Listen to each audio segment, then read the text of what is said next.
Let's Corp is the technology company behind Let's Respond, one of the most sought after smart solutions by law enforcement to prevent and de-escalate crises. Visit http://www.letscorp.us/respond to learn more.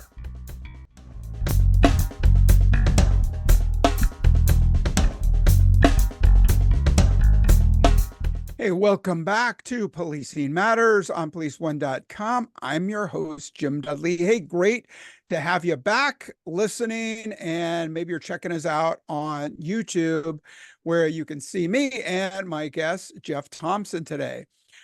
Well, law enforcement officers have a tough time pleasing the media and the public when it comes to responding to situations that require interventions in situations where a person may be in crisis, maybe armed with a weapon, or maybe actively assaulting another, sometimes within their own home. Officers are expected to resolve the situation with minimal force and to do it expeditiously, but that is not always realistic. Well, our guest today is Dr. Jeff Thompson. He was a 20-plus year veteran with the NYPD, retiring as a detective and their first ever mental health and wellness coordinator. Now he's going all in as a scholar and research scientist at Columbia University Medical Center. He specializes in de-escalation and hostage situations. He continues to consult with and train police across the world. And he's also authored a book titled Warrior 21, a 21-day practice for resilience and mental health. And he writes regularly for Psychology Today. Well, welcome to Policing Matters, Dr. Jeff Thompson. Thank you, Jim. It's honestly, it's an absolute pleasure to be here. Just call me Jeff, and being a longtime fan of the podcast and Police One. It's awesome to be now here doing this with you. So much gratitude. Well, great to have you, and read some of your stuff, and very interesting. And I love researchers, I love academics, but I really love that overlay of practical experience as a cop mixed in with that research, where sometimes you know what's true, and then you know about your own anecdotes, and you know that the truth is somewhere in the middle. You write about resilience and wellness for officers. One of the most frustrating situations involves those where there's little control from the start. Can we mentally prepare in advance of those situations? Well, yeah, I think that's exactly what resilience truly is. It's preparing. But it's interesting because, not to start off going down the first rabbit hole, so you bring me back in if I go too deep.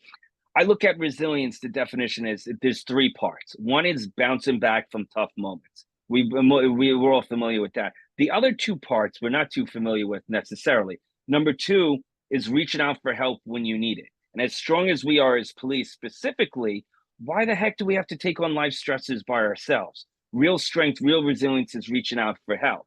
Then the third element is not, it counters the first part, not just planning and preparing to bounce back from the bad. It's what I call my work in narrative psychology, is constantly working on the upward spirals, building the good, reflecting on the good. So when you talk about the work specifically in crisis negotiation, the preparation work has to be on a daily basis, if not nearly a daily basis. But and I remind people, especially when I still do these trainings, I'm not talking about, when we talk about helping somebody or somebody in crisis, forget about the other person first. It's about you. The more you look after and build your own resilience, it not only helps you be a better human being, which we all are first, that helps you better able to help somebody else in crisis. Yeah, no, that's awesome. I love the upward spiral, and that is so counter to what I'm seeing, especially on social media, where, I hate to say it, but sometimes it feels like there's this woe is me narrative out there. And I don't know that that helps. I mean, it's great that, yeah, we can all say we've been in really terrible situations, but just the imagery of an upward spiral and resilience, what a great piece of imagery. Well, thank you, Jim. And here's the thing with it, with it's balancing. right? Especially our work in police and in crisis work. The bad and the tough is there. It exists. I'm not saying, and I'm not trying to be some knucklehead from New York saying, oh, it's not that bad or whatever. No, no, no. I'm not trying to be a knucklehead from anywhere, by the way, but being in New York at the moment, it's that idea of acknowledge the bad. If something's tough and hard, that's resilience, acknowledging it. But if we make time for that, what am I also asking us to make time for? The good. There's the balance in life, because think about your career and any of our listeners. There's people that just they're stuck in that thought, feeling, and actions of just seeing the world in a really dark spot. And this is where I say too: is social media, is it good or bad? It's what we make of it. Come on, man.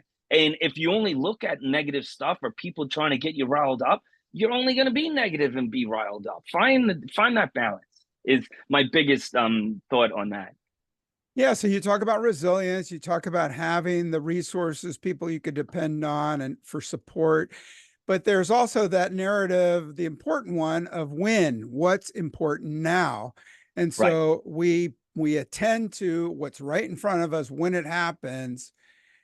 Is there a preparation pre and post? I don't know if it's preparation, but pre-event and then post-event. So you talk about having that resiliency, having people you can rely on.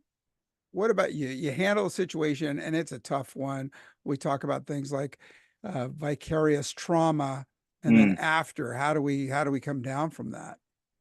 Well, yeah. So just first go back just for a brief moment, the pre and the planning. And again, specific to crisis negotiation, but policing as a whole, and also other professions, this could be applied.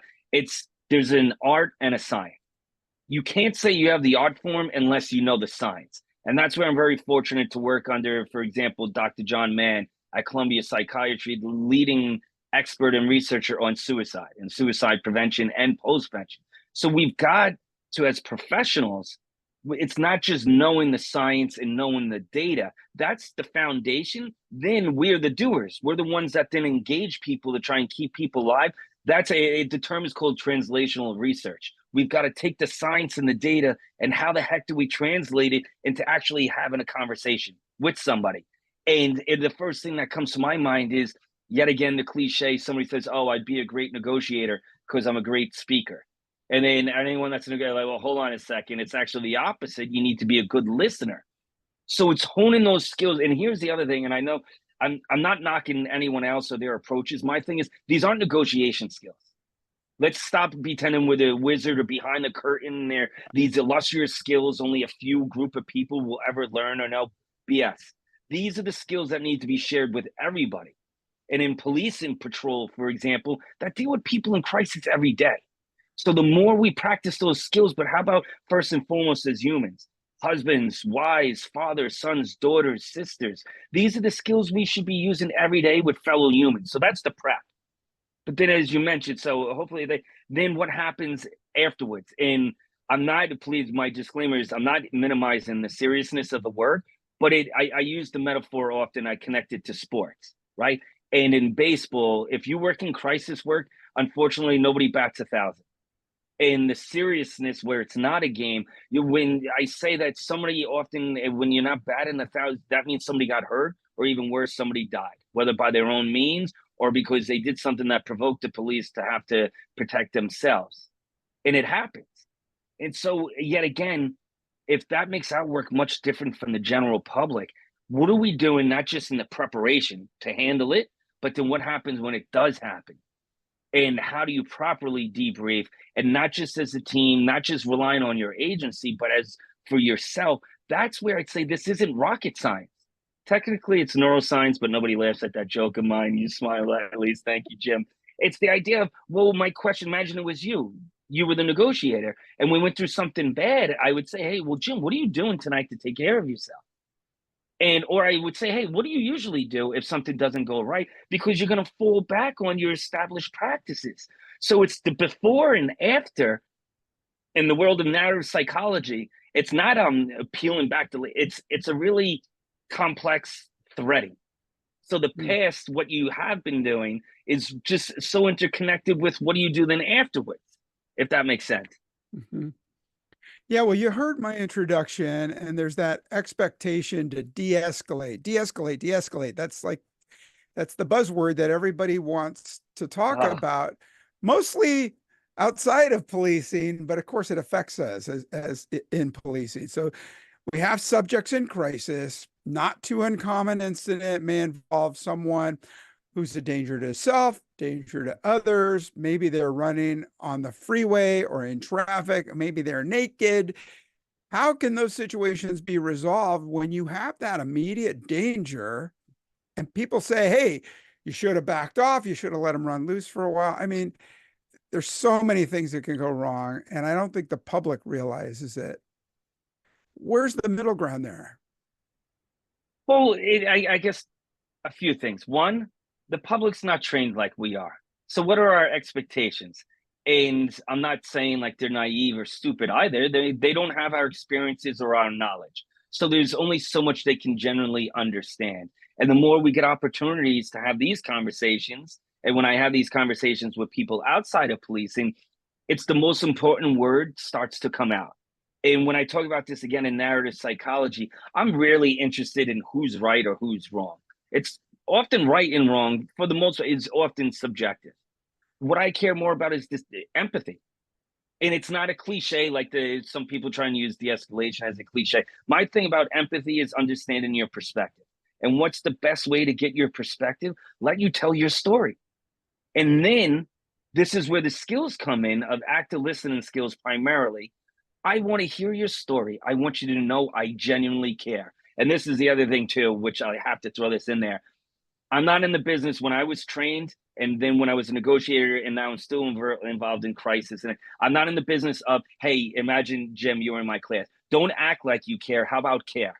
And if you want to act, go get your SAG card and move to Hollywood and go act there. Where I don't want right. It's funny, but it's I've heard people say, "Oh, you gotta really pretend you care to build rapport." The heck are you talking? No, if you're not, then you shouldn't be doing this.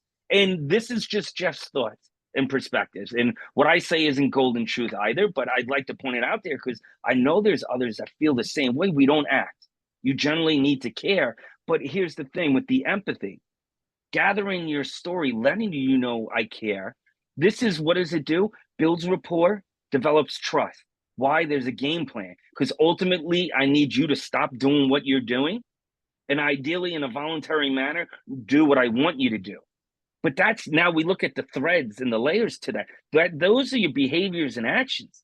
I better understand prior to that what you're feeling as best as I can and what you're thinking as best as I can, because I need to get you to stop thinking and stop feeling and ultimately stop doing whatever it is you're doing in order to think what I want you to think, feel how I want you to feel, and do what I want you to do. And this is where I always remind here your listeners, if you're only listening 80%, listen to this. This isn't trickery or Jedi mind tricks. I'm doing it in a genuine way because I want you to live.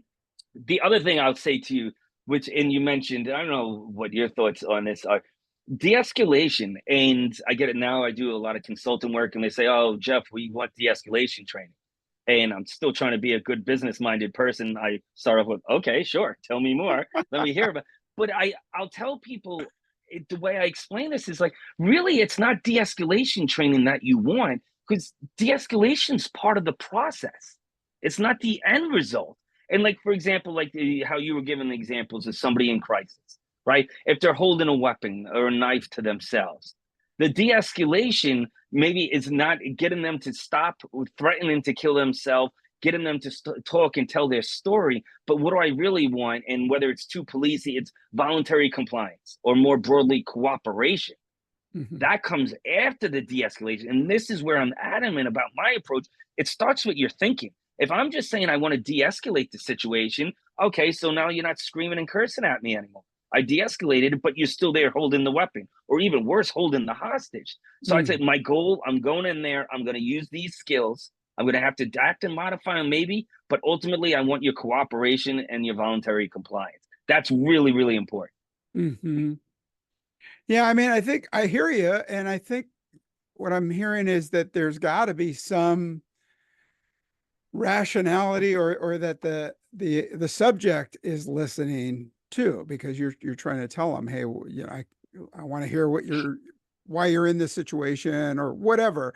And sometimes if you're dealing with someone who's mentally ill, maybe there's drugs or alcohol on board in the attempt to self-medicate. Maybe they cannot possibly rationalize. They're just hearing so many shouting voices in their own head. How can we be, I don't know.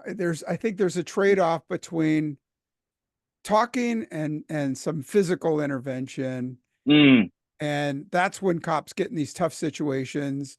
And then, then there's that domino effect of how do you restrain them? And they're already got we can't say excited delirium anymore, but they're already no. in this excited state. Maybe they had some pre-existing health condition, and we got to hold on to them. Is that one where we just like surround and drown and wait for the ambulance to show up? Well, there's a lot to unravel there. Right. So all right. So a couple of things that come to mind with what you shared there. One is, and I'm thinking, first of all, how do we measure progress? Right. Somebody, oh, it's not working. And my question is not to argue that direct thing. I like to look at a wider lens of it. Well, wait, what's not working and what does working look like? And if the person is still, again, sorry, the example I'll go back to, excuse me, holding the knife to their throat, but now they're talking at a lower tone or something. I'd say, in one sense, it's progress. It's still incredibly tense, absolutely.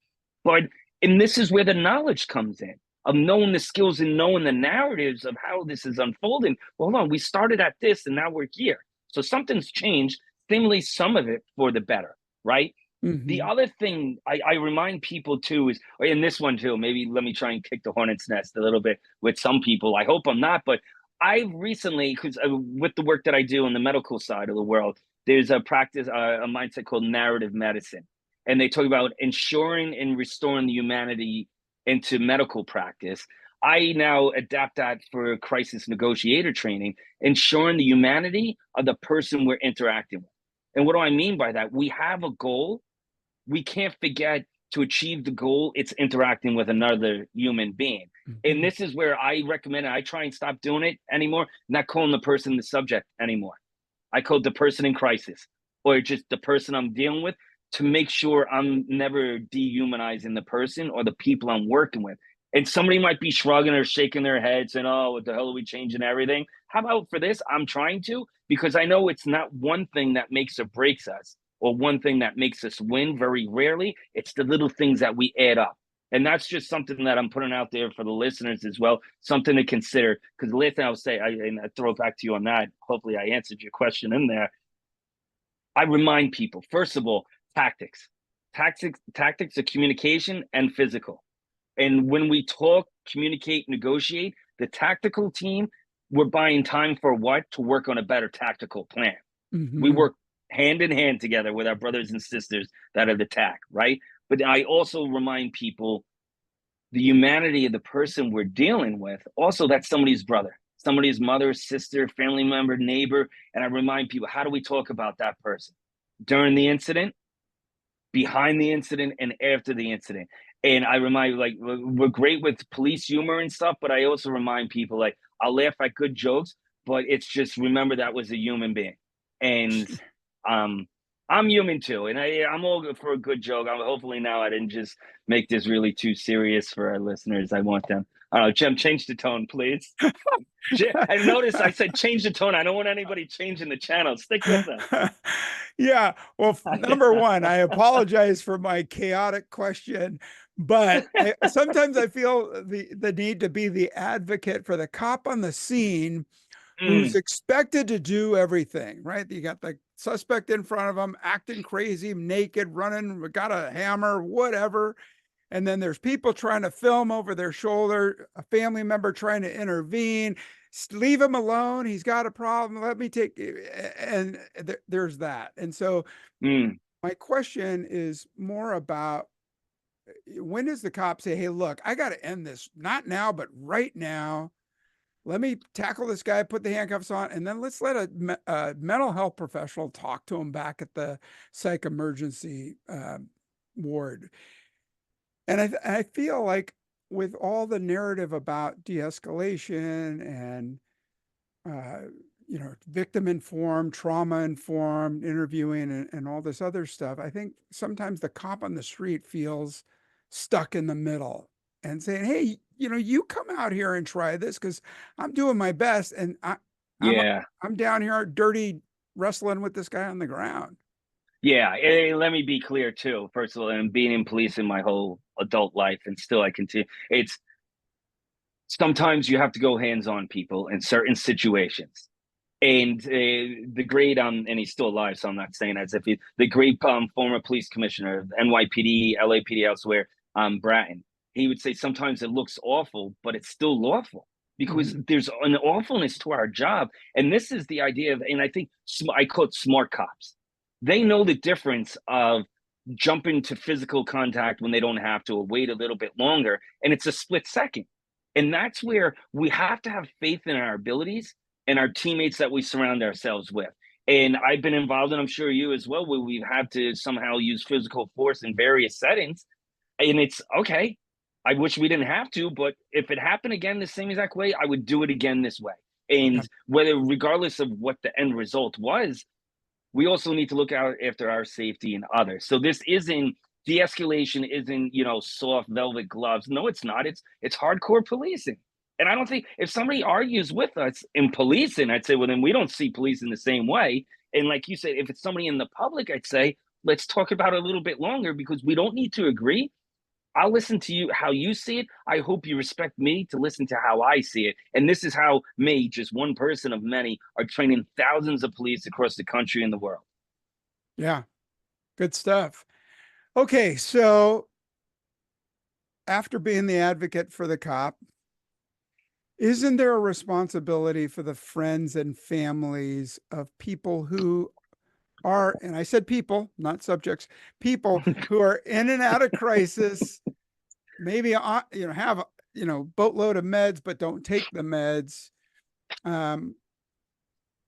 Isn't there a responsibility to let the rest of us in on it before that 911 crisis call? They just slammed the door. They do have some knives and stuff. They're up in their room. Come get them. What are we teaching to the friends and family of people who have a tendency to go into crisis? Well, here's the thing, and I like the way you frame that too, is first of all, when we as police go into these incidents, their life story, what we're seeing is just a snapshot of a much longer situation, mostly bad, and not just for days, weeks, months, years. And this is where I look at it. What are the expectations on the police? Like, we can't be everything to everyone at all times. And we're not there we're not educating or teaching family members on an ongoing basis. That's not the role of the police. So we have to know our role, and I'd say in a smart way for everybody's well-being, knowing our lane to resolve the immediate crisis at hand. And then in these cases, hoping the person gets long-term help, care, and support that they deserve. But we also can't forget, when you mentioned the word earlier, trauma. And for many, if not every one of us, we're familiar with mental illness one way or another in our personal lives, whether personally or somebody in our inner circle or second circle. And we truly know how complicated and how awful it could be at times. Even for people under the care of a professional, there's bad moments, and it goes up and down, and then it has its impact on us. The biggest thing is that I remind people, especially from the police side of responding when there's family members, it's that idea of just reminding to give grace to people because they're going through a lot secondary, even if they're not the person in crisis, and it's impacting them. And I don't know what they have done to try to support that person or what they haven't. And that's where I truly think how important, I've learned this the older I got, it's being non-judgmental. I don't know what the hell they're going through in their life. They're another human being. I'm going to work with amazing people to try and help their loved one. And I will make sure when I'm not the main negotiator, with talking to the family when appropriate and explaining, here's what's going on, and this is why they're wearing all that equipment. It's not to hurt them, it's to try and keep them safe and to keep themselves safe. And this stuff doesn't take a long time. I always think of what's the opposite, the cynical person. Oh, and the police, what the hell, we're going to explain everything to everybody? Yeah, as best as we can. They deserve that. That's our job, but also within reason. And maybe now's not the right time, but when the situation ends, and ideally if the person's on the ambulance going to the hospital and the family member's still there, it's letting them know that Mhm. they helped us in one way or another to get this outcome. And this is right. And again, this isn't just the science. This is direct and indirect work that I still do, man. First of all, how fortunate I am to work and continue to work with great human beings out there. But then also, where I wanted to mention it earlier. Now I can throw it. It's that idea of having the audacity of hope and optimism. And every time I get a chance to work with other people to help somebody in crisis, I believe we're going to do it every single time. And it doesn't happen every time, but you know what? Most of the times it does. And my work of those upward spirals, getting people to take the moment and reflect on it. And it's not gloating and say, oh, look at a great job I did or a great job you did. It's just soaking it in a little bit and realizing, like, and this is where that upward spiral of all the resilience practices of gratitude, meaning and purpose, and like, damn it, I was part of something awesome. And it wasn't just me. And most people won't know it. And that's where the humility comes in. But man, am I fortunate. And I consider myself personally very fortunate, including you invited me to be here. So again, thank you, Jim. Nice segue. Well, it's the best job I've ever had, and I will Yeah. continue to beat the drum for it. Hey, I want to follow up on this question. It Yeah. was not a standalone question because we've had some incidents that start out Mm, just like this. But first, I'd like to take a moment and thank our sponsor. Endorsed by law enforcement agencies from LA to New York, Let's Respond helps bring enhanced awareness and safer resolutions in response to hostage crisis situations. With Let's Respond, you'll instantly save costs and improve time to response and resolution without ever needing to deal with the hassle of setting up a throw phone. Explore the benefits firsthand by visiting letscorp.com/respond. That's letscorp.com/respond. And we're back, and I'm speaking with Dr. Detective Jeff Thompson, retired detective, researcher, scholar. just Jeff, Jim. Just Just, Jeff, please. just Jeff Jim. Okay, Jeff Jim. Uh, in regards to the barricaded subject, Mm, how can we engage to get some intel on the situation at hand? I just gave you that question before the break yeah. about, the responsibility of family Yeah. members. Give us something, right? I think number one, I want to thank dispatchers, emergency Oh, communications dispatchers, for the jobs they do. And it really irritates me on social media when there's a snippet of a call and there's so much follow-up detailing by the dispatcher, and the comments are, why don't they just send an ambulance or send a cop, or they don't realize that's being done, but they're also collecting intel. They're calming the situation. I think they do a great job. How do we get there? Okay, so person calls, my son's in his room, he's got a sharp thing, a thing that goes bang, whatever, click. Dispatcher calls back, can't get more intel.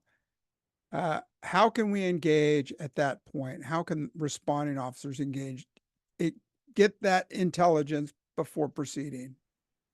yeah. Well, first thing, Jim, if those comments on social media are making you so angry, maybe reduce how often you read them. I don't know. Just it's something that popped in my head. And we laugh, but that's one of the things I've learned to do myself. Figure out what pisses me off or triggers me and try to reduce it. I still go on social media like everybody else. All right. So I throw that out there. Unsolicited, I apologize.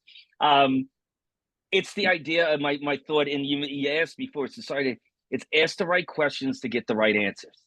In the world of crisis work, we talk about hooks and hot buttons. Hot buttons are things that set people off. You don't want to press them. Sometimes you don't know what a hot button is till you press it. This is where we gather as much information that we can, especially from family, friends, neighbors, anyone that we can, and we ask like the right type of questions like that. Hey, what sets them off? But more importantly, when we talk about the upward spiral to de-escalate rapport trust, it's would tell me what is the guy generally, and it's just using the male pronoun. What are the good things in his life? What does he like? Does he wear a baseball cap ever? What team is on his hat?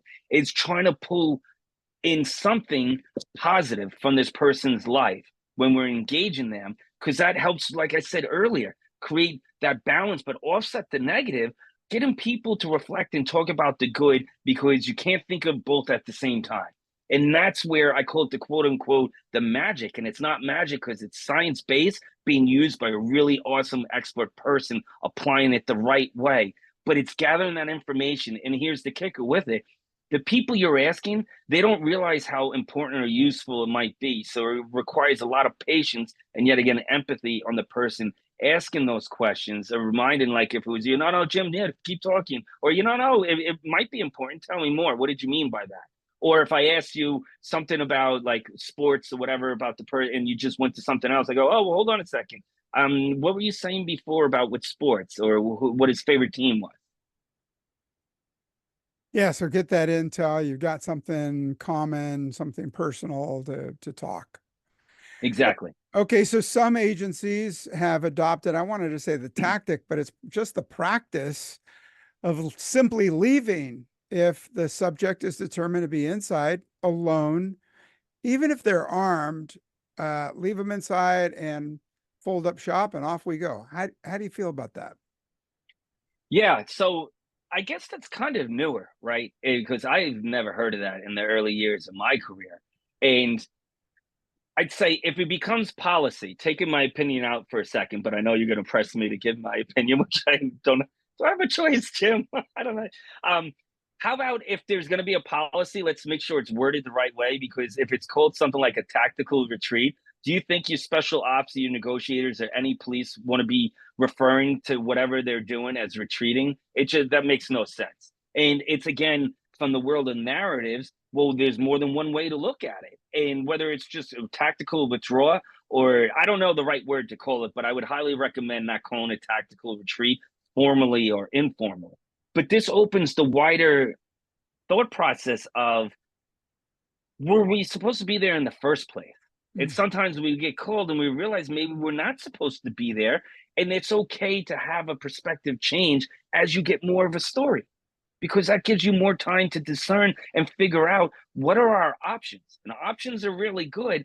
And what should we be doing? And sometimes it's, well, wait a minute, we're not required to be here because this person needs mental health and care and support. They don't need a police intervention.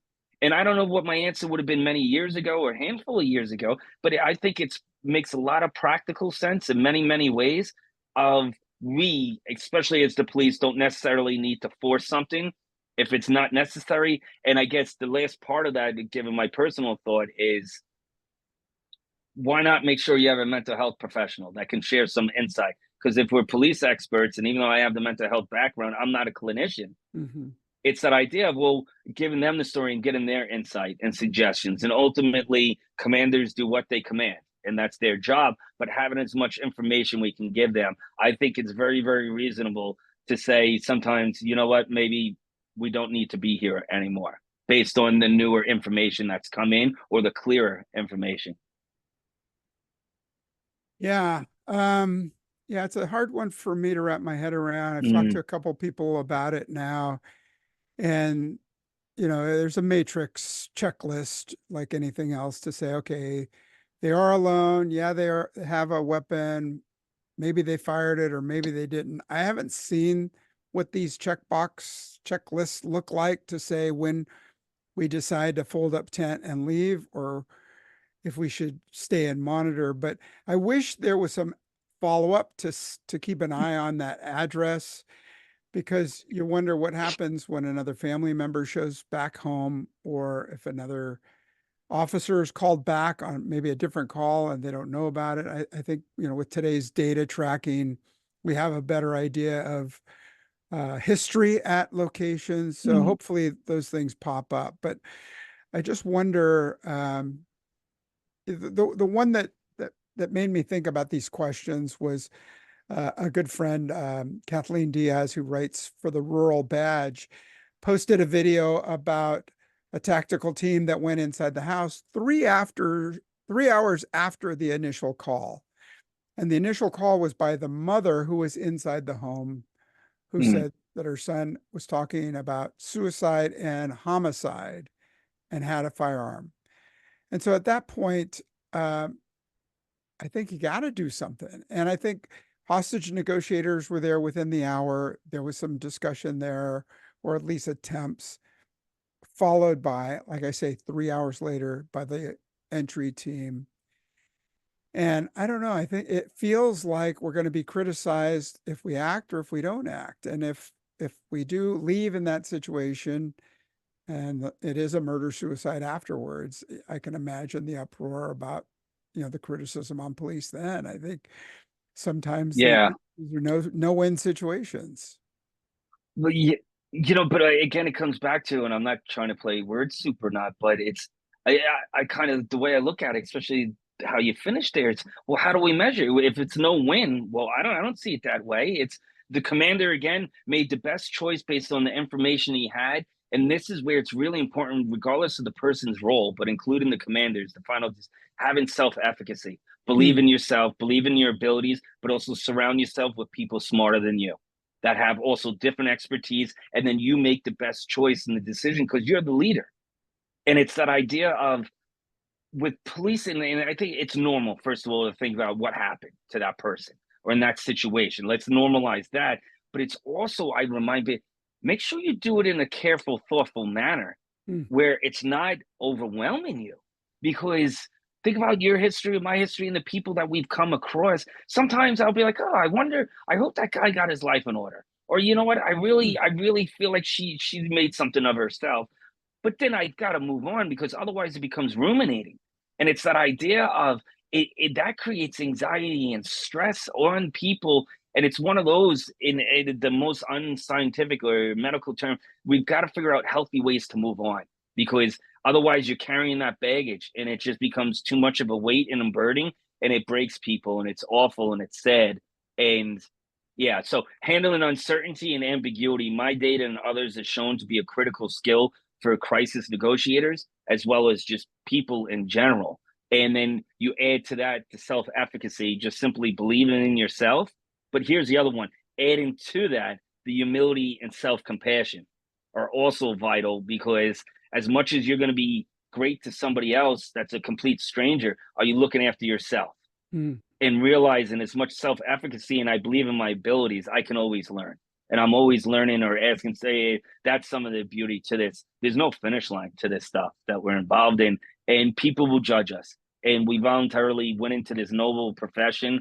And we know nobody gave us over the course of our career easy memos. And I don't think they're giving them out now to anybody. If anything, they're giving them harder memos, I think. But it kind of like, that's what reminds us, yeah, hell yeah, that's why we're doing this, man. Yeah, good points. Good thoughts there. And you double jumped me on my wrap up question, and that is, as a seasoned hostage negotiator, uh, the debriefing segment. How can we be successful and make sure that everyone goes away whole post incident? What are your thoughts there? Oh, that's a much bigger question, but I can give you the short answer because there's science that shows certain things are effective, and there's science that shows some of them, hold on a second, maybe at best it doesn't do anything, or at worst it does bad things potentially. Yeah. So just broadly, and I'm delving too much into that fire. It's first and foremost, what are you doing for yourself? Don't rely on your boss or your commander or your coworker to take care of you. Take care of yourself first and foremost. Again, like I said in the beginning, if you need help, reach out for help. But it's also, what is my usual fall back to on a normal day? That's the stuff I can fall back to when I fall into a crisis. Mm. And again, topic for another day, another time. Let me just say this to everybody listening, please. I'm not telling anybody what to do, what not to do. Don't make alcohol your 1, 2, and 3 to fall back on. That's not healthy. It's not funny. It's not a joke. But I'm also going to say, don't drink. I don't know anybody. I don't know you that well, Jim, either. But it's okay to have a drink. I remind people, maybe make that number 4 on your list. Do 1, 2, and 3 that don't include smoking or drinking. And then maybe you still want that beer, that glass of wine, and the bourbon. Okay, you could do that later. It's the idea of replacing negative coping with positive. And this is where it comes to, that's the individual. But how about if you and I were on the team together and a crisis incident went bad? Or even if it went well, that's where we do a quick hot wash of, man, saying, that was freaking intense, Jim. Here's 2 things I'm doing tonight when I get home or on my way home from work. I'm going to pull over because there's a really nice lake or there's a beach, and I'm just going to stare at it and not touch my phone.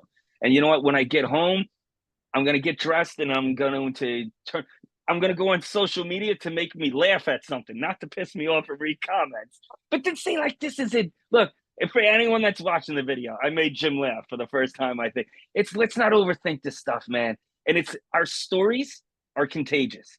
How about we share with each other positive coping stories, and at the very least, we can make each other laugh. And their healthy humor is really, really good and important. It's not minimizing the experience. It's just helping that release valve. Like, damn, we're human beings, and let's be normal to each other. Yeah, well said. And no, that was not the first time you made me laugh. I've probably inappropriately been laughing throughout stages of this discussion. Jeff Thompson, retired detective and researcher in de-escalation and hostage situation, wellness and resiliency. You got all the bases covered, Jeff. Thanks for what you do for the profession and being the middleman with academics to let them know what the research means. I mean, you're looking at the data results, but sometimes it's hard to make the correct interpretation. Yeah. If I could just say one last thing, I know we got to wrap it up too. It's just for anyone listening, especially the law enforcement members, think of the great work you do helping people every single day. Don't forget your people. You're a human too. Make sure you're on that list of looking after yourself. And as a true brotherhood and sisterhood in blue, also checking in on your brothers and sisters because we're all in this together. Thank you, Jim. Thank you. Well said. And, you know, you are continuing the tradition of every NYPD guy that I've ever, or gal that I've ever met has just been outstanding, fun to talk to. Hope to talk to you again real soon. And I'm heading out to IACP, so I hope you're there or in the neighborhood. Absolutely. All right. So listeners, let me know what you think. Jeff Thompson, check out his book, The Warrior 20. Let me get back up to that. Warrior 21, a 21-day practice for resilience and mental health. He writes regularly for Psychology Today. We're going to talk him into giving us a couple of links to post in our show notes so you could read about what he writes about. And let me know what you think. Drop me a line at policingmatters@policeone.com. policingmatters@policeone.com. Let me know what you think. Hope to hear from you. Hope to talk to you again real soon. Stay safe. Take good care.